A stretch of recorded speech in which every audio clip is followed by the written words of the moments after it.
Bueno, entonces vamos les mencionaba ya hace un momento que en esta imagen, pues vamos a ver otros factores, ¿sí? Nosotros tenemos factores de riesgo que se consideran mayores por la posibilidad o por la probabilidad de que ocasionen cambios en la circulación. Se repite, desde luego, el tabaquismo, la hipertensión. ¿Qué pasa con la hipertensión? ¿Qué les pasa a los vasos?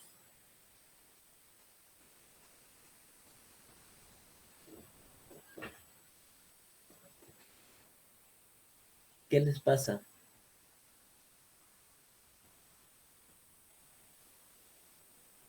¿Cambia el calibre? Cambia el calibre, y además de que cambia el calibre, ¿qué cambia?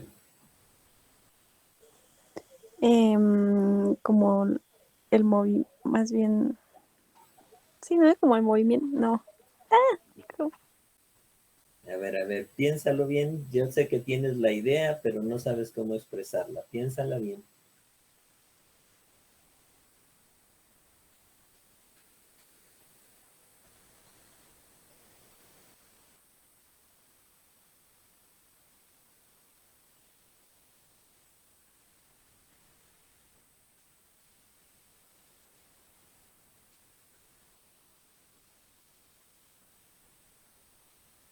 A ver, entonces, ¿qué pasa con la hipertensión?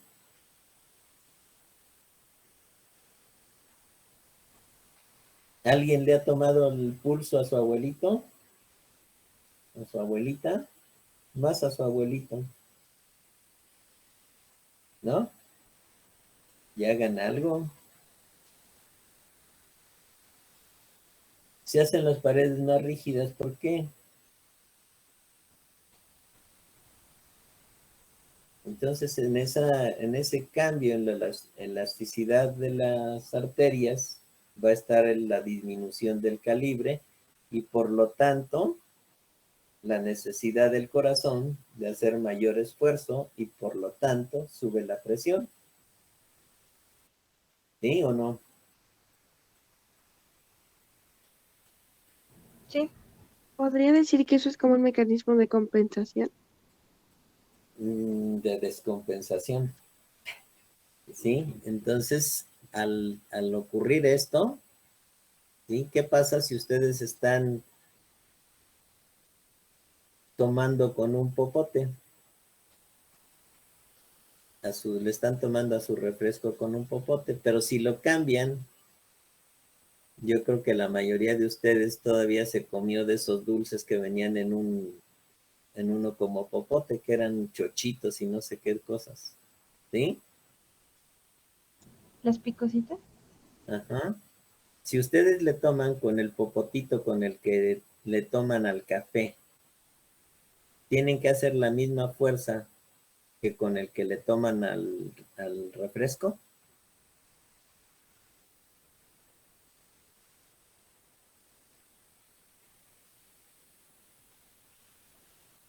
No. No, ¿verdad?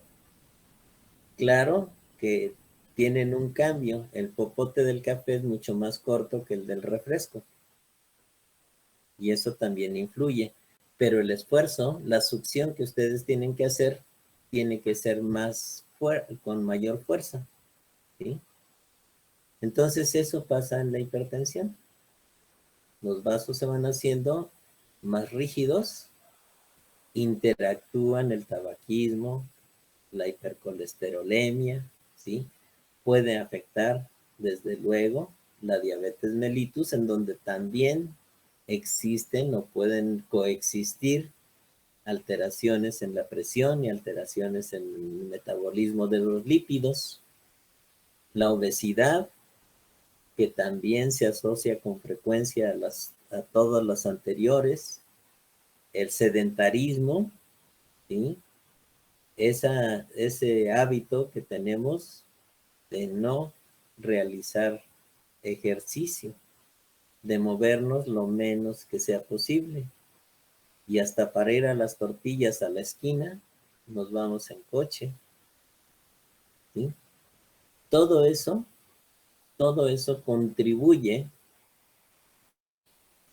y si existe además un cúmulo o una acumulación de años, pues todo eso se va interviniendo de manera más o menos directa para llevar a un resultado finalmente que es una enfermedad arterial periférica, que se puede manifestar, ya lo dijimos, en el corazón, a través de la circulación coronaria, se puede manifestar a nivel cerebral, con los eventos cerebrales vasculares, o a nivel abdominal, o a nivel de miembros pélvicos. Es mucho más frecuente en el hombre, sí, y tiene que ver también con la famosa homocisteína. Voy a, de momento, para dar gente a sus compañeros. Nada más Alejandra.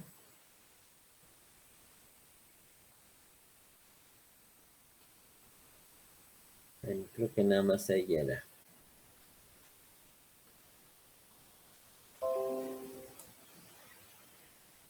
Bueno, entonces, a nivel de miembros pélvicos, ¿qué es lo que nosotros vamos a identificar?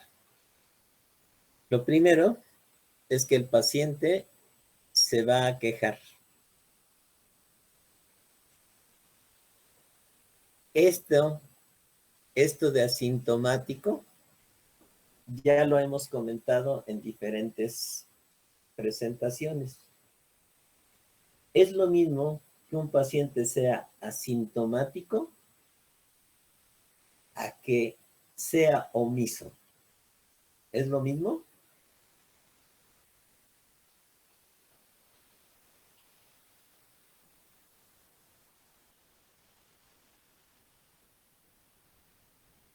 Hey.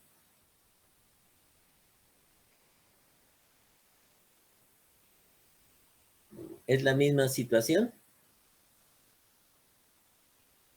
No. ¿Qué pasa con todos estos, con prácticamente todas las enfermedades, pero en particular con las enfermedades crónicas? ¿Cuál es la interpretación que hace la persona, que hacen los pacientes de esa enfermedad?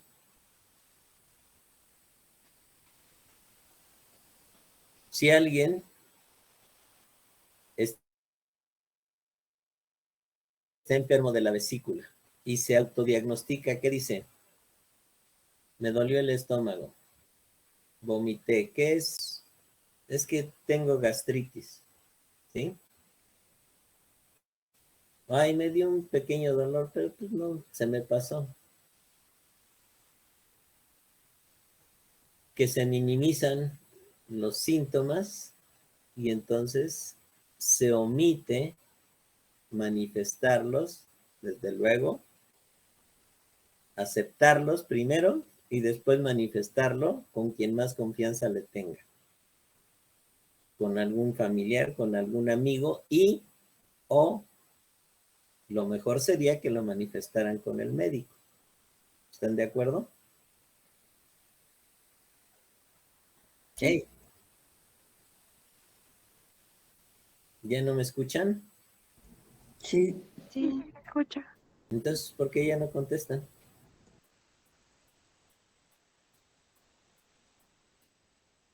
Quiero que esto lo entiendan bien, porque yo no manifiesto los síntomas que estoy percibiendo. ¿Hasta cuándo? Hasta cuando ya son manifestaciones más severas. Entonces,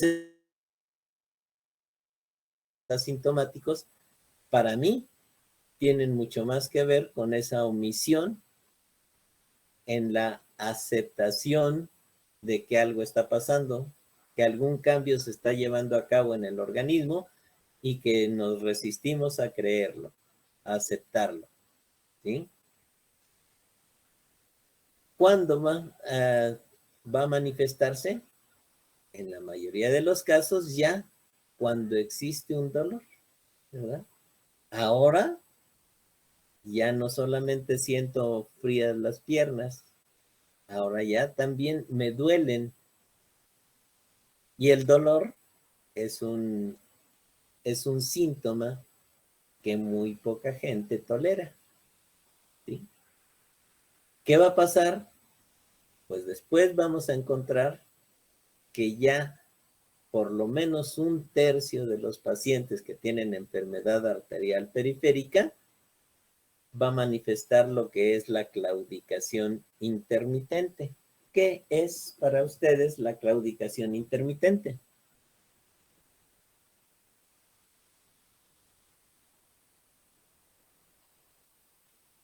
Hey, ahí tienen una imagen.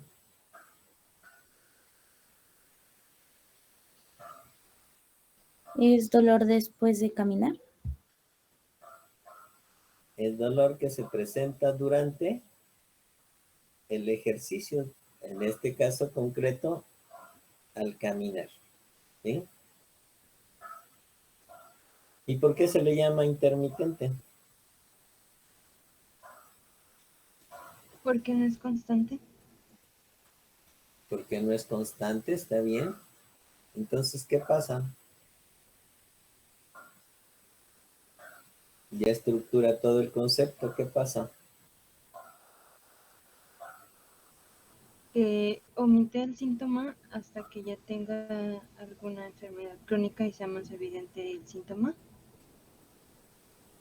Bueno, entonces aquí en la claudicación intermitente, el paciente va caminando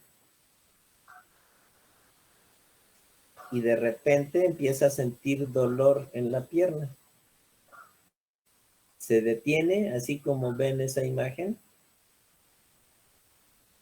Se soba, espera un momentito, se pasa el dolor, vuelve a caminar y vuelve a aparecer el dolor, por eso se llama intermitente.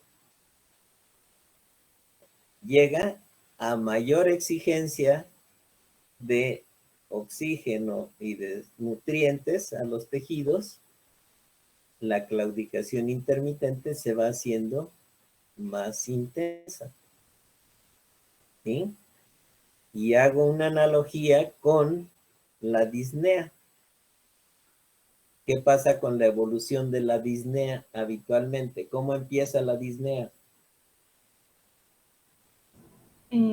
Miembros periféricos, que sería pies y manos. De grandes esfuerzos. Luego, ¿a qué evoluciona?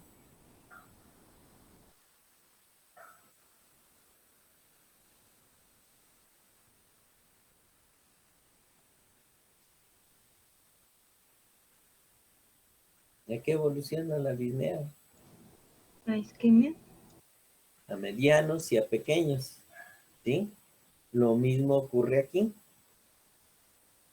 Lo mismo ocurre aquí, ¿por qué? Porque el paciente les va a mencionar, yo caminaba para ir al transporte, para trasladarme a mi trabajo, a mi casa, lo que sea. Ahora ya no puedo. Ahora ya camino determinada distancia y me empieza a aparecer el dolor, ¿sí?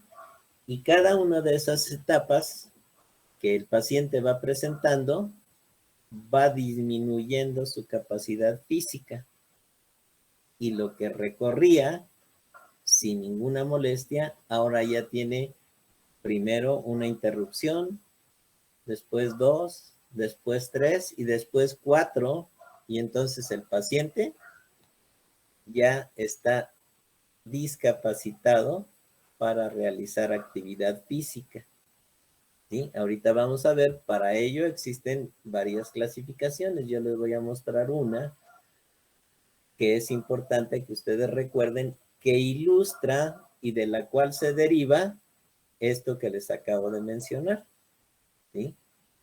A medida que aumenta la obstrucción arterial y no se ha desarrollado suficiente circulación colateral, aparece la claudicación intermitente, que va reduciendo cada vez más la distancia de recorrido antes de que aparezca el dolor. Y ya la isquemia crítica, pues esa ya va a llegar en una etapa tardía de la enfermedad. ¿Cómo se va a manifestar? Fundamentalmente con todos esos cambios a los cuales hicimos alusión en la inspección. Y aquí ya va a estar, además de estar frío, de haber perdido los anexos, las uñas se caen, ¿sí? Y aparecen los datos ya de cambio de coloración a coloración primero cianótica, después violácea, después necrótica, ¿sí? Entonces, eso es muy importante que ustedes lo recuerden. Y aquí vemos, ¿verdad? Aquí estamos viendo cómo el paciente, al manifestar el dolor, pues ya detiene la marcha, ¿sí? Y ya cambios severos de isquemia y de necrosis. Observen ustedes, ¿sí?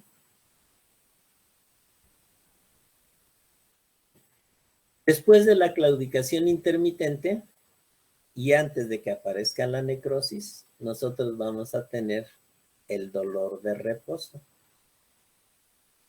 que el paciente va a tener manifestaciones cuando ya está en reposo, particularmente cuando está en decúbito, ¿sí? ¿Y qué va a hacer el paciente? Está acostado y entonces el paciente lo que hace es colgar la pierna, la baja de la cama y la mantiene colgando para tratar de mejorar su circulación y sobre todo aliviar un poco el dolor. ¿Sí? ¿Quedó claro?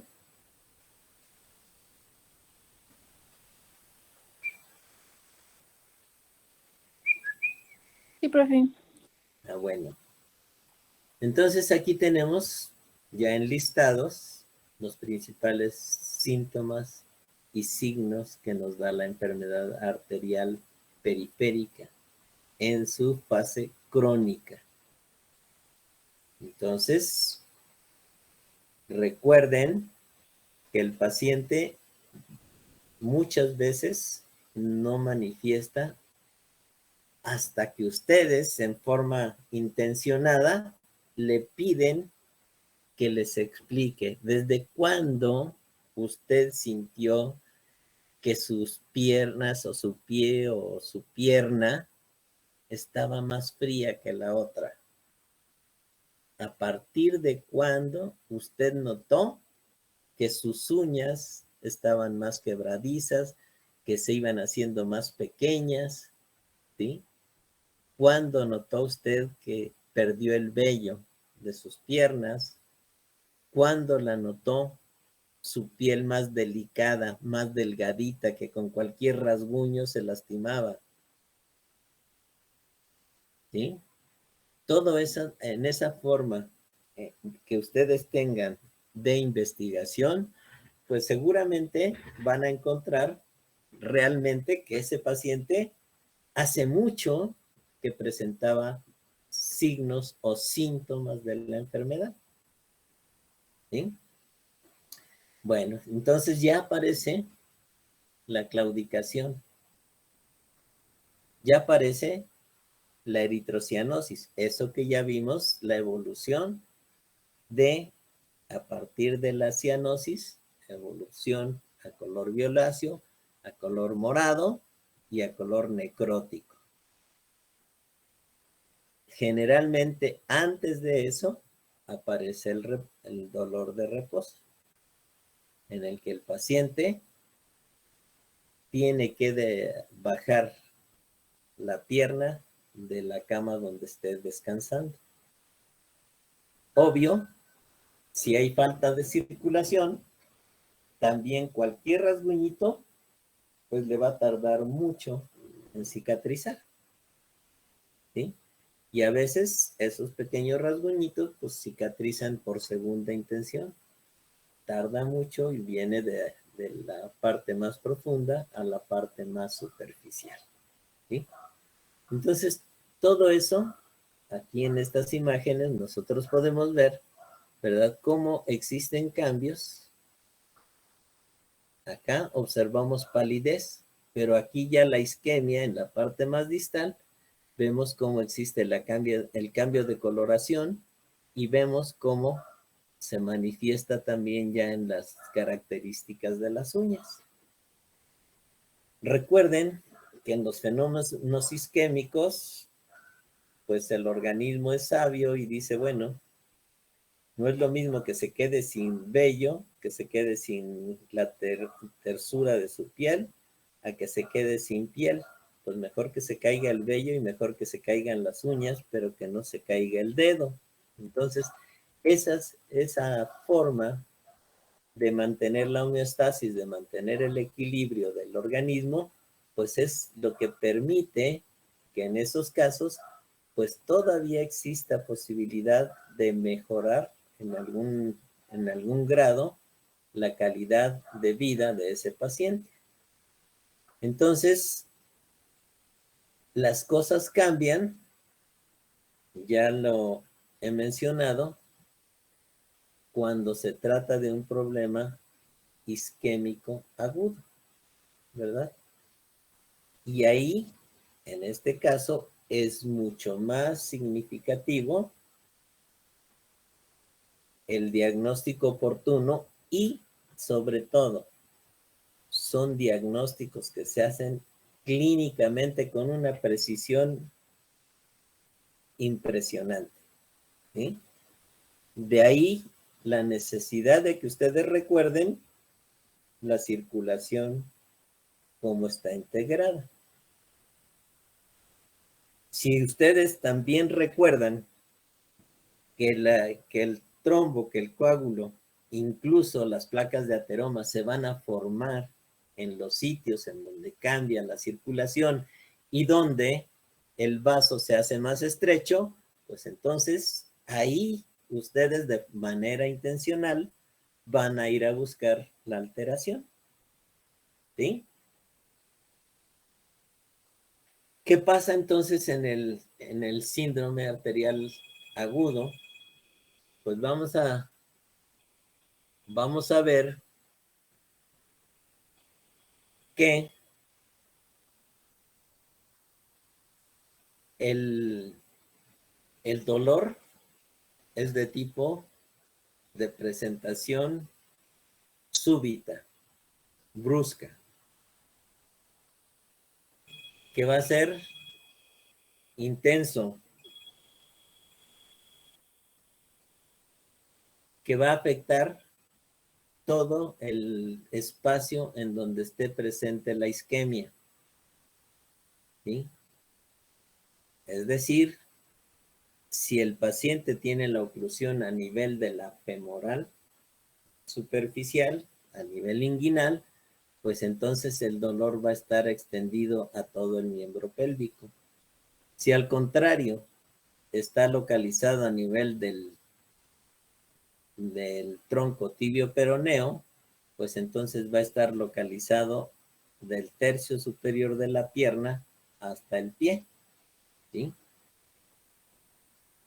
Y después de eso, si no se resuelve esa oclusión, pues entonces va a tener frialdad, palidez, la ausencia del pulso, va a aparecer la cianosis, después se forman flictenas, ¿qué son las flictenas?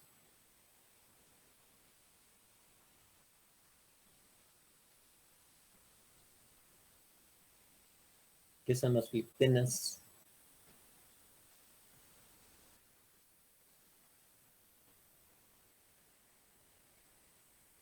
¿Ven aquí que se ven como ampollas?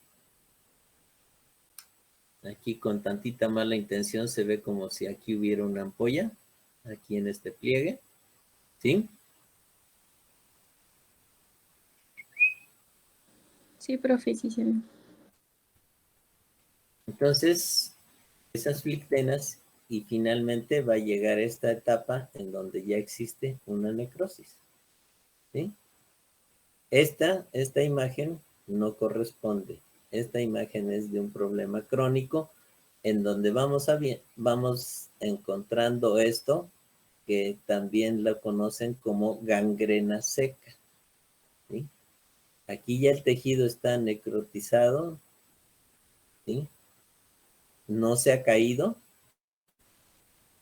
pero no tiene un proceso infeccioso, que es cuando existe la gangrena que se conoce como gangrena húmeda y que se debe a un problema complicado con un problema circulatorio, con un problema infeccioso. Entonces, todos esos cambios hasta llegar a la necrosis, que desde luego van a ocasionar también problemas de septicemia y otro tipo de situaciones que complican y que ponen en riesgo la vida del paciente. Aquí, entonces, buscamos qué características tienen los pulsos. Y entonces empezamos de proximal a distal para identificar exactamente el sitio en donde ya no se palpa el pulso o el pulso está disminuido ostensiblemente y que corresponde con las características que nosotros estamos viendo, que nosotros estamos palpando y que nosotros estamos auscultando. Entonces, ¿qué vemos aquí? Pues la disminución, ausencia de pulsos, la presencia de soplos, la disminución de la temperatura, el cambio de coloración, ¿sí? Las características de la piel que se han perdido, ¿sí? La fragilidad o la caída de las uñas y la presencia ya en casos mucho más severos de gangrena o de ulceraciones. ¿Te ha quedado más o menos a gusto con la explicación o hay algo en lo que quede alguna duda?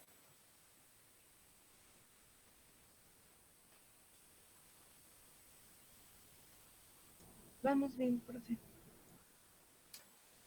Bueno, entonces aquí están ejemplificado clínicamente las manifestaciones que en esta clasificación hacen en Estados Unidos refiriéndose a las 6 P's, ¿sí? La primera es el dolor. El dolor que puede estar presente desde la claudicación intermitente, ¿sí? Y que va siendo mucho más intenso hasta que se convierte en dolor de reposo.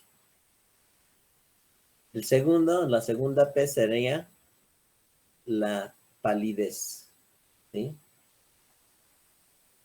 La tercera, la piel fría, ¿sí? Entonces, la cuarta, la disminución o ausencia del pulso. La quinta, las parestesias. Aquí ya está interviniendo entonces la alteración neuropática, ¿sí? Hasta que puede llegar a la falta de movimiento, que sería una parálisis, ¿sí? Entonces, las 6 P's, es importante que ustedes también las tengan como un complemento en el momento de realizar la exploración de estos casos.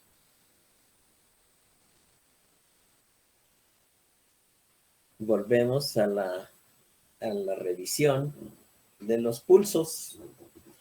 Y en estos pulsos, pues podemos ir a partir del pulso temporal, del pulso carotídeo, ¿sí? del humeral, del radial, del cubital, del pulso aórtico abdominal, en personas muy delgadas, de los vasos ilíacos, ¿sí? Los pulsos femorales, popliteos, tibial posterior, tibial anterior o pedio. Y es así como al menos vamos a poder buscar los pulsos del miembro pélvico. Es importante que para revisar particular en forma directa el pulso popliteo, podemos utilizar esta maniobra, ¿verdad? O bien, si el paciente está en decúbito, que flexione un poco la rodilla y con nuestras dos manos, vamos como si estuviésemos abrazando la pantorrilla, vamos a estar frente al paciente, como si estuviésemos abrazando la pantorrilla con nuestras dos manos a nivel del hueco popliteo. Vamos a palpar con 3 o con los 4 dedos para identificar el sitio donde está la pulsación de la arteria poplitea, que es el pulso que representa un poquito más de dificultad para su exploración. Por lo tanto, tenemos que ser más insistentes y tenemos que ser más acuciosos para lograr su identificación. Después pasamos al tibial posterior, que como se ilustra ahí, ¿sí? Se está tomando con la mano izquierda, es la pierna derecha, y estamos palpando ese espacio que queda entre el maleolo interno y el tendón de Aquiles. Ahorita lo pueden hacer con su mano derecha, van a palpar su pulso tibial posterior izquierdo y con su mano izquierda la de su pulso tibial posterior derecho, ¿sí? Entonces, el pulso pedio en general no representa mayor dificultad y por referencia anatómica sabemos que está entre el flexor del dedo gordo, del primer dedo y el del segundo dedo. Entonces es también, ahorita lo pueden ustedes explorar en su propio pie. Entonces eso es lo que nosotros vamos a buscar en este miembro pélvico. Observen, ¿sí? Está el médico para palpar el pulso. Para palpar el pulso femoral, pues está explorando el pulso del miembro pélvico derecho con su mano derecha y a la derecha del paciente. Generalmente para palpar el pulso femoral izquierdo nos cambiamos de posición y utilizamos igual la mano dominante para realizar la palpación del pulso. ¿Hay alguna duda?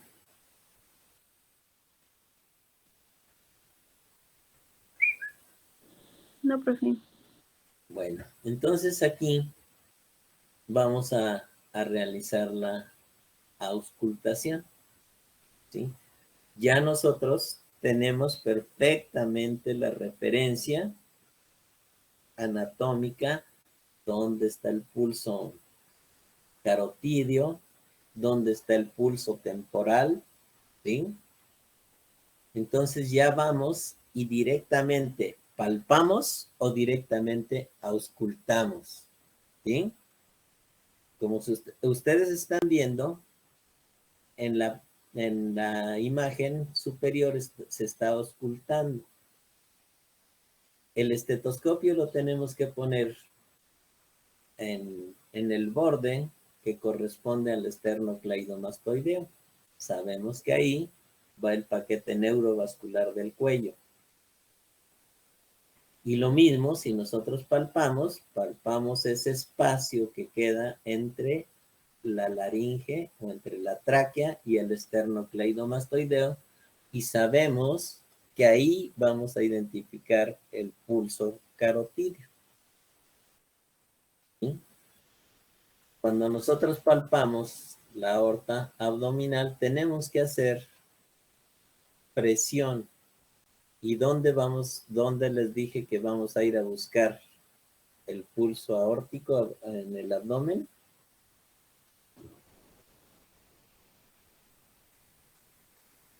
Ya se los he repetido varias veces. Ahora quiero que ustedes me lo digan.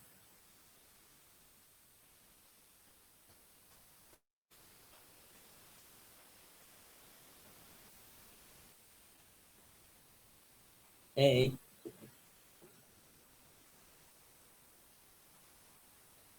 ¿Cuál va a ser la referencia que nosotros vamos a tomar para ir a buscar el pulso aórtico? ¿Y a qué nivel del abdomen vamos a encontrar la bifurcación?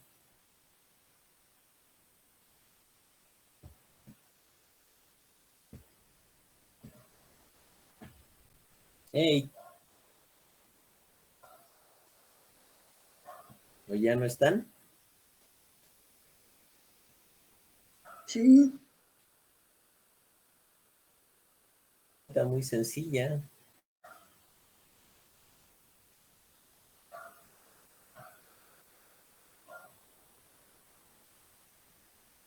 También fue fue parte de una pregunta de examen. El pulso aórtico, en donde les dije que se puede palpar y ver.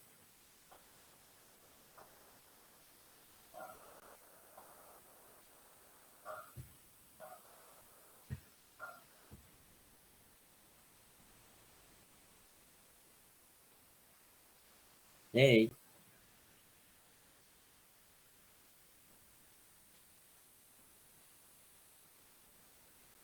Por arriba del ombligo, en dirección cefálica. sí, hacia arriba del ombligo. ¿Y qué otra referencia?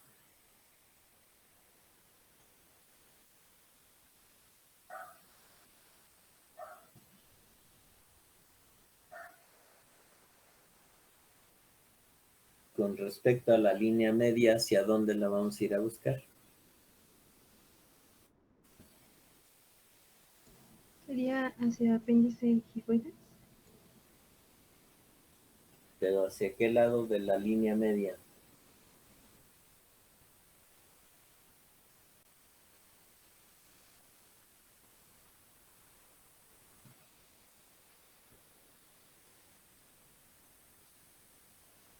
A la izquierda.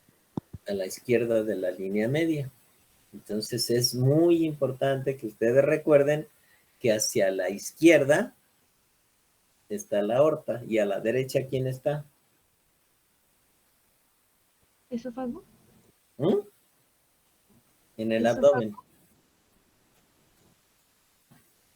En el abdomen.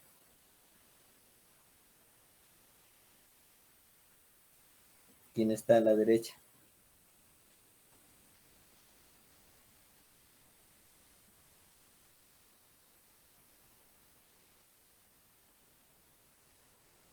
Pues la vena cava, ¿no? ¿Qué son preguntas muy complejas? Yo digo que no. Entonces, además de palpar el pulso, ¿verdad? Sabemos que puede existir una enfermedad en la aorta abdominal que se llama aneurisma de la aorta. Y ese aneurisma de la aorta se manifiesta como una masa que es pulsátil, ¿sí?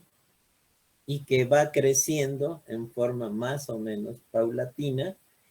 Pero, ¿cuál es el riesgo de un aneurisma? Entre otros.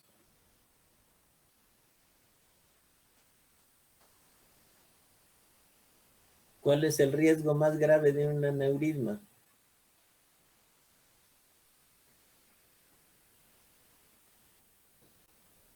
Hey, La formación de trombos.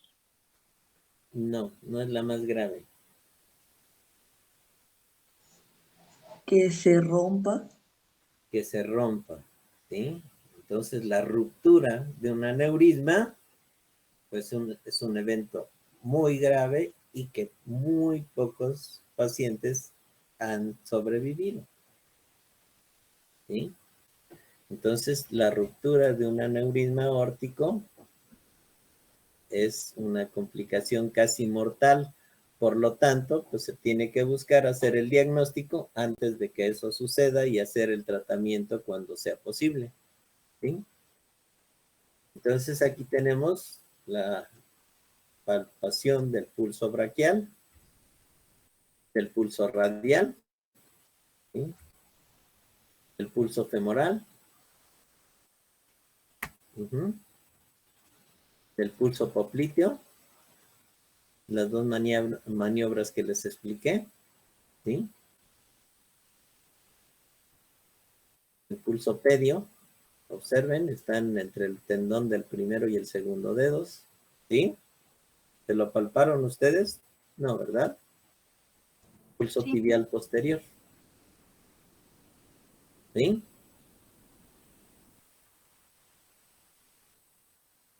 El palpar el pulso de los miembros pélvicos y el palpar el pulso del miembro torácico también es una guía para identificar la coartación de la aorta.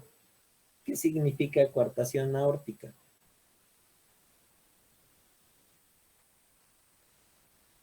Hey, ¿ya no hay nadie? Sí, Pues entonces díganme qué significa la coartación de la aorta.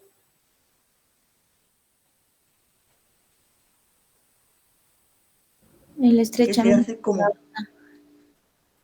¿Qué? que se hace como más pequeño, que se estrecha. Así es, está estrecha. Entonces, ¿cómo creen que esté la diferencia de pulsos? ¿En dónde será más un pulso más intenso? ¿En dónde será menos intenso?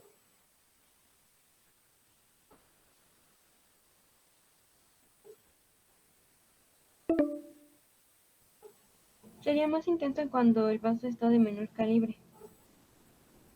Entonces, van a ver o se va a palpar que el pulso femoral pues va a ser mucho más débil que el pulso radial, ¿sí?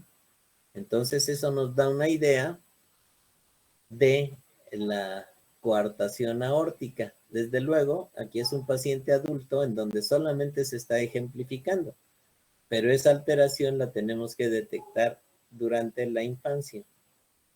Y se van a ver cambios, ¿sí? En el desarrollo de los miembros pélvicos con respecto al tronco, particularmente a los miembros torácicos. Entonces piensen en qué pasa si la circulación es deficiente, ¿sí? Vamos a dejarlo ahí. Bueno, faltan 9 minutos. Vamos a terminar esta parte, vamos a hacer un receso. Entonces, esa diferencia en la intensidad de los pulsos es lo que nos va a nosotros a permitir identificar una alteración del tipo de la coartación aórtica. La otra será la toma de la presión en los miembros torácicos y en los miembros pélvicos, ¿sí? Entonces, aquí en los pulsos periféricos, una de las cosas que nosotros vamos a identificar es la amplitud. Y en esa amplitud nosotros vamos a reconocer si un pulso está presente o no está presente. Y entonces lo clasificamos como en 0, un signo de menos, ¿sí? Lo vamos a especificar en cruces. Si nosotros encontramos que el pulso está disminuido, vamos a poner una cruz. Si nosotros decimos que el pulso está normal, ponemos 2 cruces. Si nosotros encontramos que está aumentado de intensidad, entonces decimos que estos 3 cruces. Y si es además vibrante, que presenta como oscilaciones, decimos que es 4 cruces. La otra forma de interpretar esto es cuando nosotros de este pulso vibrante vamos disminuyendo hasta que llegamos al ausente. ¿Sí? Entonces, de tal manera que nosotros con esas cruces y siguiendo la topografía del sistema arterial, es como nosotros vamos a poner este esquemita cuando el problema sea vascular. En la exploración física nosotros vamos a poner este esquema. Puede ser completo si nosotros encontramos alteraciones tanto en el cuello, en los miembros torácicos o pélvicos, ¿sí? Pondremos el esquemita completo y le pondremos sus crucecitas de acuerdo a las características del pulso. ¿Sí? ¿Queda claro? Como está ilustrado en esta imagen, en donde vemos prácticamente normal en todo, excepto en el miembro pélvico izquierdo, en donde vemos que está disminuido a nivel popliteo y que está ausente a nivel pedio y tibial posterior. ¿Sí queda claro? Sí, profe. Sí. Bueno. Entonces, si nosotros auscultamos, ya habíamos visto en el cuello, ahora estamos viendo en el abdomen. Si existe un aneurisma, ¿verdad? Como está ejemplificado en el esquema de la derecha, entonces vamos a encontrar la masa pulsátil y además vamos a encontrar el soplo. Con ello, nosotros estamos haciendo el diagnóstico clínico de aneurisma de la aorta abdominal. ¿Qué estudio haríamos para confirmarlo? ¿Cuál indicarían ustedes?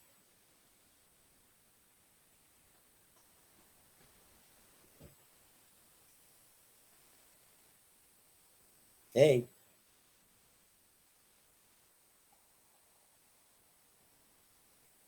¿Puede ser una gasometría? ¿una qué? ¿Gasometría? No. Una ecografía. Un ultrasonido abdominal, ¿verdad? En él podríamos identificar que efectivamente está dilatada la aorta, que es una dilatación aneurismática de la aorta. ¿Qué otro estudio podríamos hacer con un poquito más de precisión?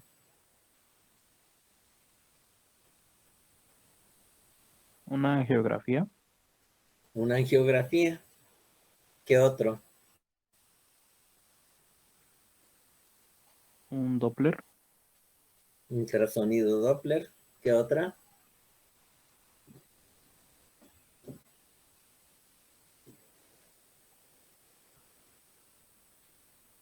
Puede ser también una resonancia magnética.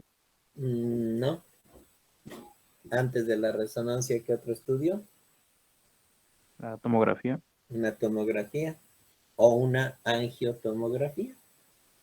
Entonces, con ellos nosotros podríamos confirmar ese diagnóstico que estamos haciendo.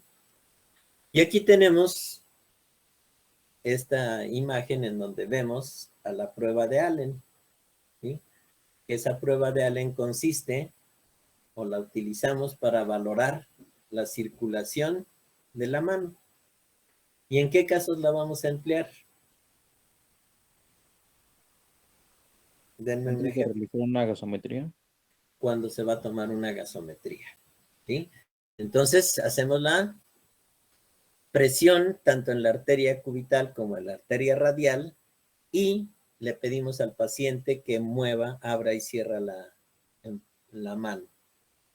¿Para qué? Para que todo el contenido de sangre, de preferencia, regrese por el sistema venoso. Y entonces, ya que hemos vaciado de sangre a la mano, liberamos a la arteria primero a una y después repetimos la prueba y liberamos a la otra. Ya habíamos mencionado para qué sirve esa prueba, para valorar qué. Hey,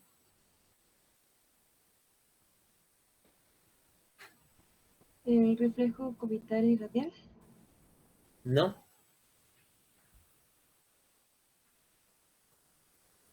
¿Para qué nos sirve?